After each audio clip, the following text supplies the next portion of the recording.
Today we're going to use this 500mm mirror lens to photograph nature photography like this. Hey everyone, Sean here with Fotodiox.com. Now it's early spring here in northern Illinois. I know for many of you who live farther south, it's been spring for a while, but up here we gotta wait till about mid-April for the snow to melt. Anyway, birds are starting to migrate through the area, and I love photographing migratory birds. It's really fun to go to local lakes and ponds and kind of look out for different kinds of birds that I don't normally see, you know, kind of exotic looking waterfowl that are only here for a brief amount of time. And to photograph these birds this year, I am using this lens. This is a Vivitar 500mm f8 mirror lens. That's right, it doesn't have traditional optics in it. It actually has a series of mirrors.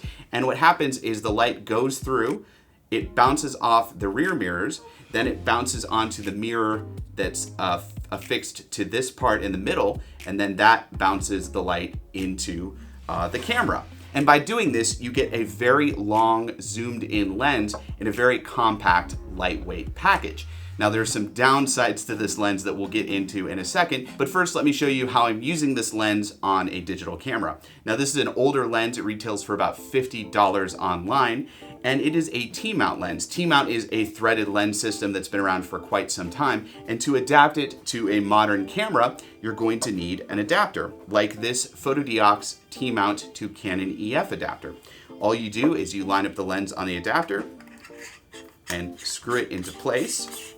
Once you got it locked on tight, you're just gonna line out the red dot on the adapter with the red dot on the camera and lock the lens into place. And voila, now I've got this 500mm lens on my APS-C crop camera, and the 1.6 crop factor in this Canon Rebel APS-C camera is gonna give me an 800mm full frame equivalent with this 500mm lens. So with this super compact, super long lens, I was able to photograph some migratory birds like they were right next to the camera. Now, one of the downsides with using this older DSLR camera is I didn't have any built-in stabilization in the camera itself, and because the lens is just a manual mirror lens, there's no stabilization in there either, which meant I really couldn't handhold this setup. I had to lock it down on a tripod, and even then, if the tripod was a little loose as I was maneuvering it, when I was taking the shots, I was still getting some blurry results. But I was still able to get some pretty good photos when the birds were closer to me, when they weren't really far away. I love this photo of this mourning dove. Now you will see in this photo, there is some ghosting. The branches in front of the dove and behind the dove are doubling up. And I looked into it, and actually this is a problem with mirror lenses. When you're focused close up on a subject, some of the things out of focus will kind of have this weird ghost double to them. And that's just one of the downsides, as well as the fact that you will get donut-shaped bokeh with the mirror lens. And that's because the front of the lens that's capturing the light is donut shaped, so your bokeh will be donut shaped, which isn't ideal, especially if you are a bokeh purist. This is like committing sacrilege. I did get one pretty crisp handheld shot with the Rebel of this turkey vulture, and I'm actually pretty surprised it turned out because I kind of just snapped it as it flew past. I didn't think I was going to get anything. And even if your shots aren't completely in focus, even if they are a bit soft, if they're engaging enough, you can bring back the image in post. Like this photo of a cardinal is not in focus at all. The cardinal is completely out of focus, but adding some contrast to the image and some sharpness, I'm still able to create something that's engaging, that kind of grabs you and has a beautiful look to it, even though when you pixel peep it, you realize it's a very blurry, out of focus image. So this lens isn't perfect on a DSLR, but how does it work on a more modern mirrorless camera?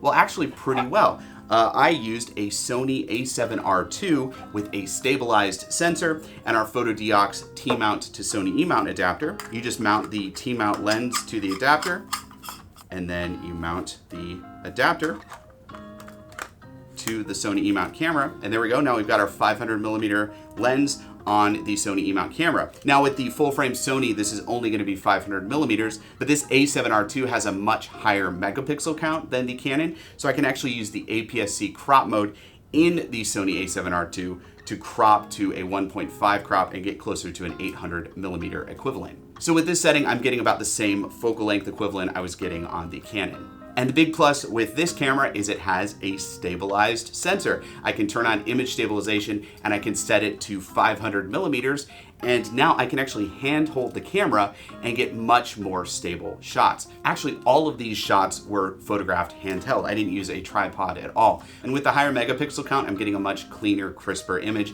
And with the focus assist on the camera, I was able to crop in even further and make sure the focus was correct. Love this photo of a young robin I was able to capture. And these woodpeckers were fun to photograph as well, although they were very, very fast. It was kind of a pain to capture them. They kept moving around the branches. And here's that turkey vulture again. Don't know if it was the same one, but I photographed it in the same area. And it's amazing how beautiful these creatures are close up. I love the detail on the face and beak. I also captured the first turtle of the year I was able to spot. It was out on a log. It was the only one, and I got him because I was far enough away that he didn't feel like he had to dive into the water. I took this setup to a lake last night, and there were a whole bunch of red-breasted mergansers out swimming around, a whole fleet of them, and I was able to just sit on the shore and snap away, and with a little bit of cropping and editing, I got some pretty good shots. I also got a couple nice shots of a swallow resting on a tree. I love these birds, especially the blue iridescent color on their feathers at the top of their head and how it kind of fades down into brown as it goes. You can also photograph airplanes with this setup, and they actually seem pretty close. This plane was way, way up there, but this lens was able to get me pretty close in on it and get some nice detail.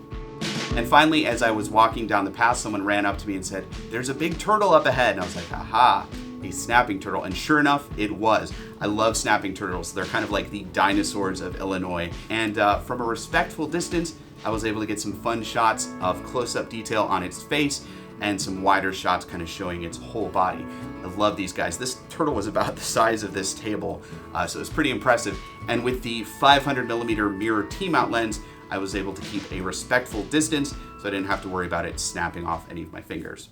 Okay, that was a quick look at using a 500mm mirror lens on a DSLR camera and a mirrorless camera with our Fotodiox adapters to shoot nature photography. Again, this lens retails for about $50 to $70 on eBay.